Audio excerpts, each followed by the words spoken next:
So here we have it, guys. Here she is. My 2013 Triumph America. 865 engine, 61 brake horsepower.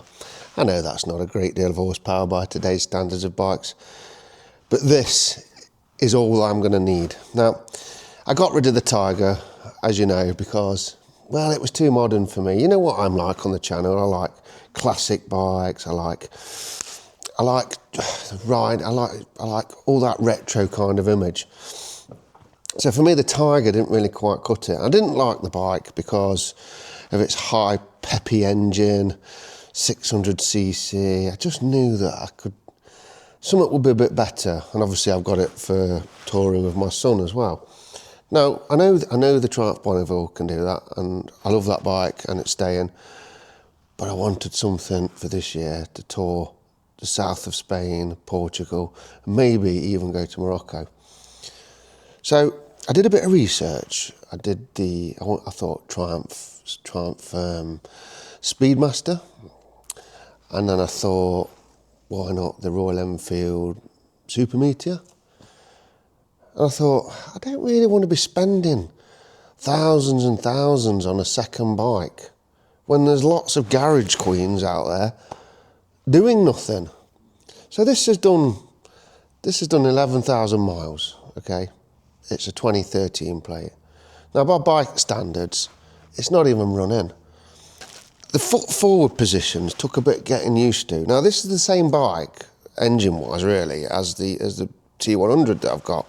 It's the 865 engine, whereas the modern Bonneville T100 is the high torque, sort of 900cc. But you don't ride these bikes for that sort of... They've got enough grunt low down, which is where you want it. After a lot of research into these bikes, this, that and other, I just thought, I don't need to spend that much. I can get an older Triumph, something that, if you're a true biker, you like actually tinkering with them, to be fair, but doesn't need any tinkering with it. It's immaculate. Look at the chrome. I'm really, really impressed with it. So I picked this one up at the weekend. It's got heated grips. It's got the rev counter, which aren't standard on these, by the way. And it's everything I want. And I got it for a good bargain. I'm going to be honest, I paid £3,500 for this. You know, most of them out there are like getting on for £5,000. Got a bit of a bargain with this one. Service history. I mean, some years this hasn't even done like 200 miles. So I know I've got a bargain. And for the use that I'm going to get out of it, 2 or 3 trips down to the south of France, next year's touring sort of thing in August, I feel like I've got the right bike for the right job this time. For me, you know, the cafe flyer, that kind of image. And I think that it's going to make the channel better when I do go on these tours, because I think the bikers that tune into me are the bikers that are... I mean, I'm 50. Do I class myself old school? I mean, old school, I suppose, if you're riding the bikes in the 70s, you know, and I was born in 75, but old school is old school, like, you don't want all this technology and you don't need it. So for me, this is exactly what I wanted to pay for a second bike. So to start with, by looking after this, I'm going to show you what I'm going to do to it. Now, it's in its raw state now. It's obviously been very, very, very looked after. And I think it's time to get it ready for the road. So I'll show you what I'm going to do. So the first thing we're going to do is going to use some of this ACF 50. Now what it stands for is anti-corrosion formula. It was actually invented for the aviation sort of industry. So I'm going to show you how you apply it now. So first of all, you get these little spray mist bottles. You do get a bottle with this, but it's more of a squirty bottle and it puts too much on. So what we're going to do, you buy these little spray mist bottles, about £4 for 4 off Amazon. And you get these lovely little funnels with them. You just pour it in, like so.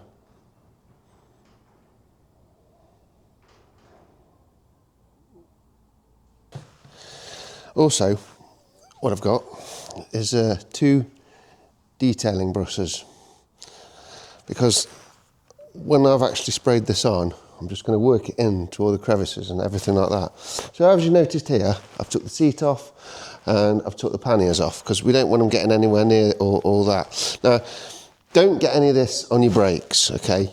Be very careful. Don't get on your brakes. Don't do your disc. Do your rims, everything like that, but just don't do anywhere near your brakes. So we're going to start with a little easy part here. Now, what I've actually done, I've actually moved the liquid into something that's got a bit more of a spray. Advertised a spray mist. It was still coming out in a little jet, and you don't want that. You want it to mist, like you'll see in a minute. So we're going to start with, the exhaust for now. So we'll start on here, look, as you can see. See how it's... And what you do is you get your cloth and just wipe it around. Smear it all over it. What it does, it gives a thin layer of protection. I mean, the end, you go off and buff it all up. It's like, just like a polish, really. So when you're going into all the crevices, just do stuff like that. Just spray it on. And then wipe it. I mean, you're supposed to leave it for about 10 minutes. So I'm going to do this for the purpose of this video. Just show you on the exhaust pipe, because I'm going to go around the rest of the bike in more care and detail.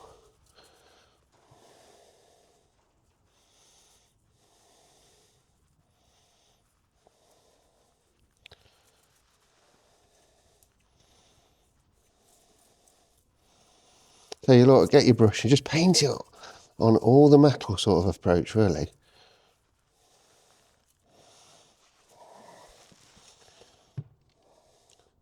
So do this case here. So you sort of, before it starts dripping, just paint it. Just paint it on. And in a minute, I'm going to go into all there, and that's when this brush is going to work better. Now look, I've never done this before. I've watched a few YouTube videos, right, but I've watched a lot of them, so if I'm doing anything wrong, I'm sorry, but I'm learning.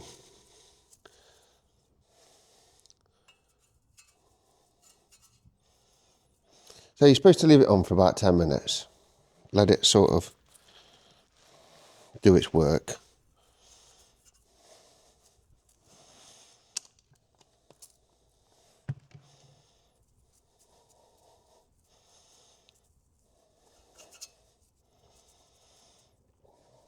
I mean, basically, you just put it on all the metal, really. Just giving it that protection.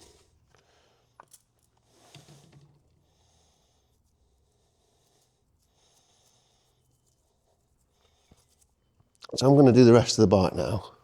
Now, this ain't going to be a 10-minute thing. This is probably going to take me an hour or so.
Okay guys, well, it's took me about an hour and 20 minutes all in all, and I've found there's a few different ways you can apply this. Now, first of all, don't be scared of it. You know what it's like when you use a new product, and well, don't be scared of it. Now, the thing, when I do the inside of like little orifices, what I'm doing is I spray the brush and I just dap the brush in there, so there's no overspray or anything. And then what I do is big parts like the exhaust pipes, I'll spray onto the cloth. Now, after a while, the cloth gets really sort of, not drenched, but damp in it. And once you've smeared it around, just let it dry for 10 minutes. And then go over with the soft new cloth. It just buffs it up. Absolutely beautiful. And you can just feel how everything is waterproof. It's because I can feel it on my hands now. It's like a protective layer of grease. So just keep it off your tyres and brakes. You'll be absolutely fine. I mean, if you do get a little bit of overspray, just make sure you wipe it up properly, and but just keep it away from them, really. But you can feel it's just beautiful. So yeah, you'll find different ways to apply this. You don't need to go, spend a good hour and a half doing it, because it's what's going to look after your bike. In there, look, all the nuts and crannies are all nice and new, and you can just feel the protection. So you also, going around it like this once a year, it gives you a chance, because you're going literally over every nut and bolt and things like that. You can feel things that are a bit loose, or a bit that you need to sort of address. So yeah, I've realised one of the silencers needs a bit tightening up at the back end on this side. So yeah, I'm going to address all these little things. So she's all ready now for the road. I'm going to get the seat on. I'm going to take her out for a spin.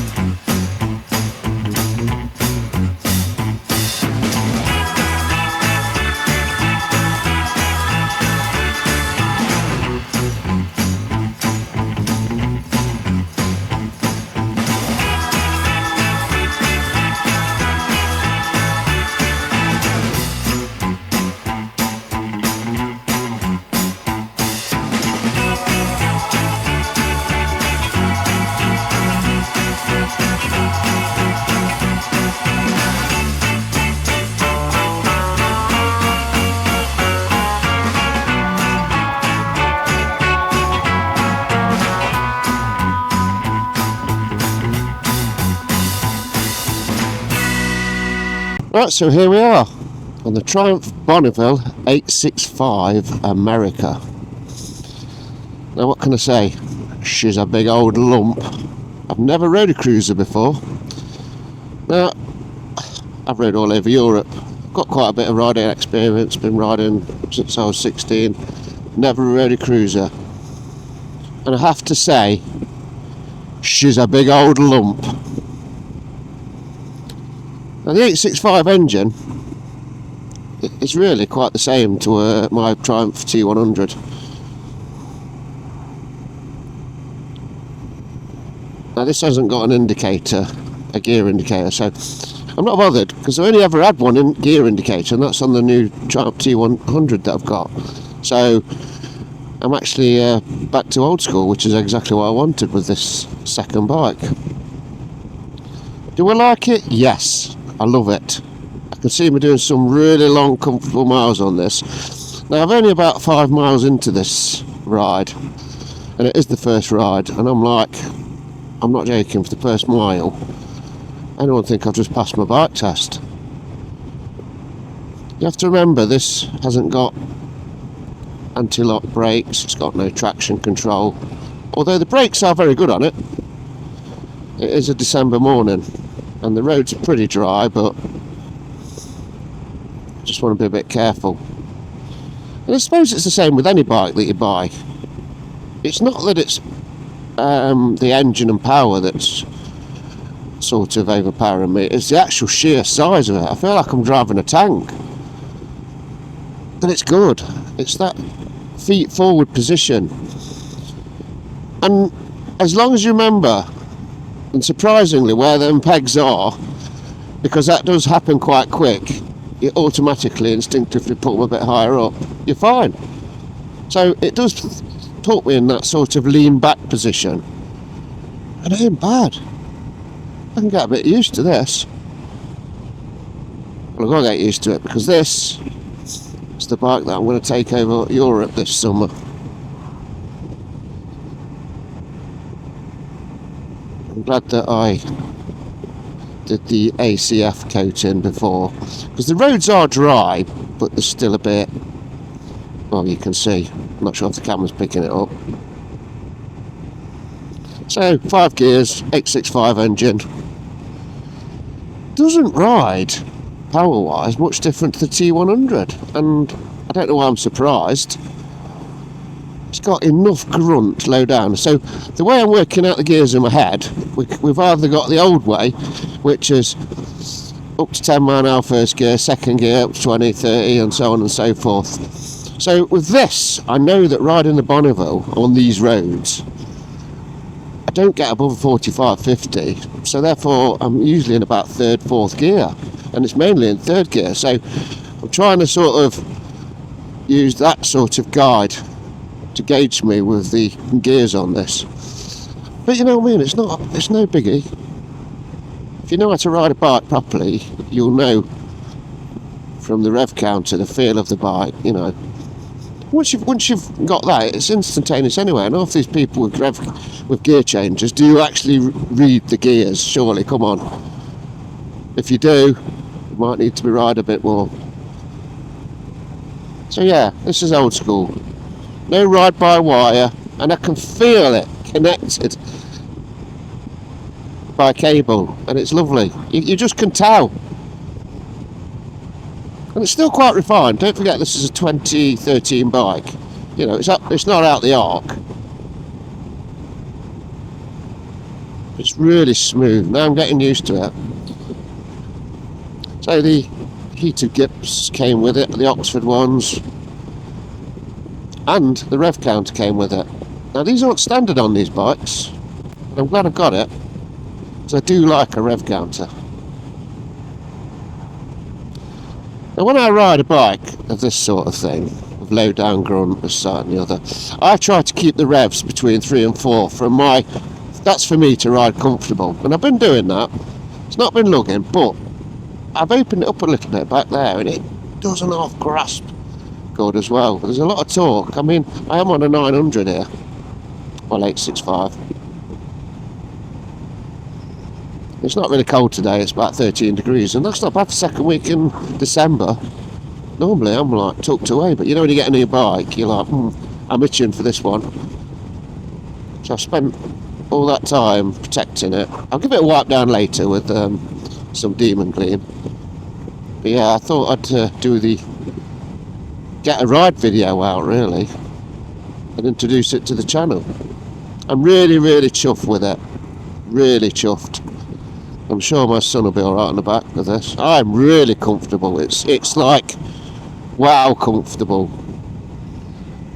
And the fact that you can get all this, would I feel any different on a £13,000 Triumph Speedmaster to this 2013 11,000 miles predecessor? It's a beautiful, smooth engine. Loving it. Absolutely loving it.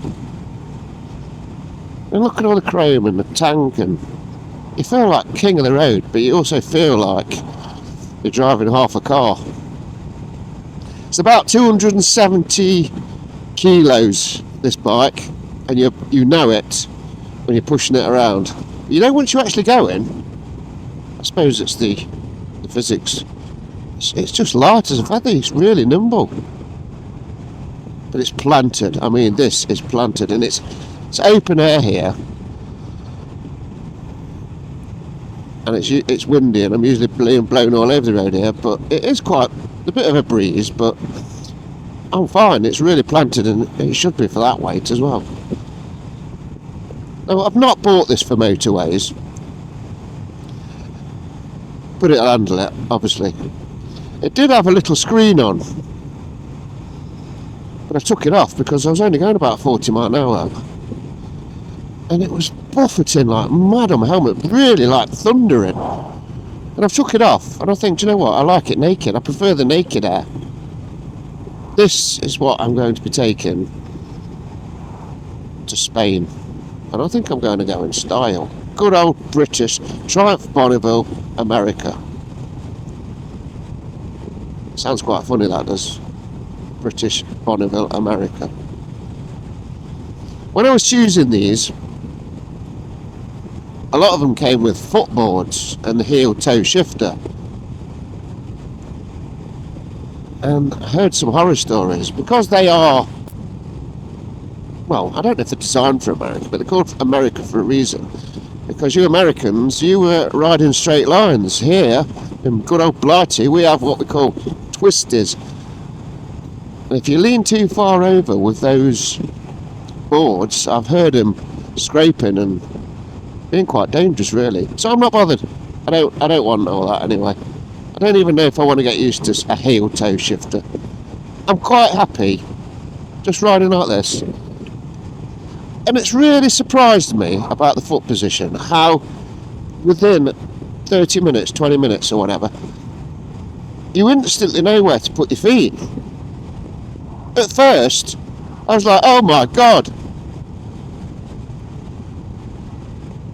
I don't know how the guys from the riding these classic bikes where they have the gear shifter and the brake pedal on the opposite sides. I mean, you know, if you're switching from bikes to that.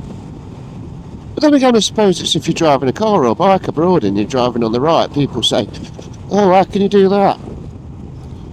I'm like, well, you instantly switch, don't you? So the weatherman has politely said it's not going to rain this morning, so I hope he's right, but it's not the end of the world. I bought my bike to use.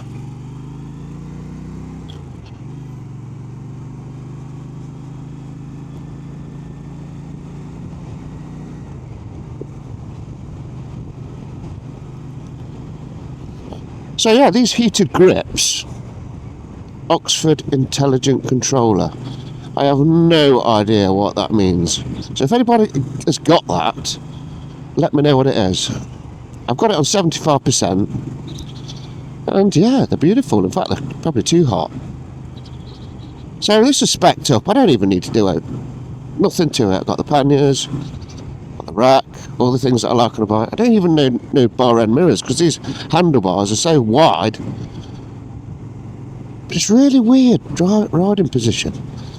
I need to relax and sit back. You know, you continuously trying to, because that's how you ride a bike. But you actually, the handlebars are designed to. I'm sure I'll get the hang of it.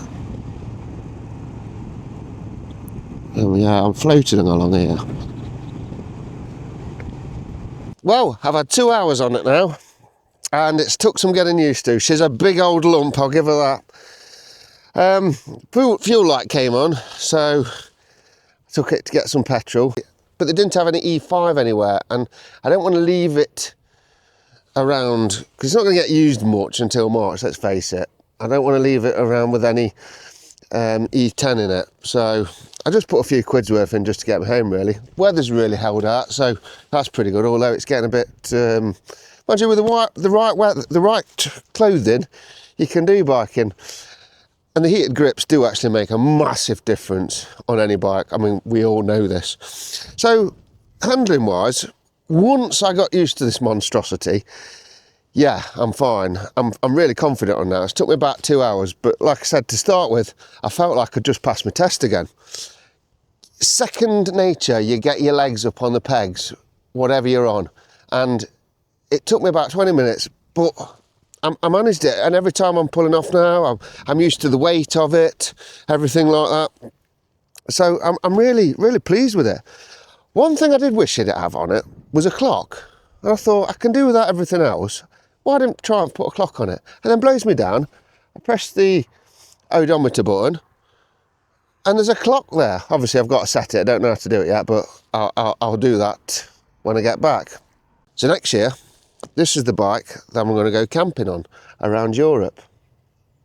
In the hot climate, I can take my son with me on the back sometimes. And it's everything that I wanted for a second bike. I'm so chuffed with it. One thing about the braking on this, it's absolutely adequate. You know, it's not got ABS but they're sufficient to do the job. I've just been a bit careful with the weight of this today because she's a big old lump, and at 270 kilos, yeah, the braking needs to be good. Now, I've been a bit wary because obviously it's a new bike, it's heavy, it's a December day and the roads are dry, but you know, you've got to be 100% careful. But I've got my confidence on it now, and it's made me ride the bike, not the bike's in control of me. And it's took 2 hours. But I suppose whatever bike you get, you always have this little learning curve, the biting point, the clutch, everything like that, the weight, whatever bike you have. And I was like that on the 660 Tiger, and that's a smaller engine than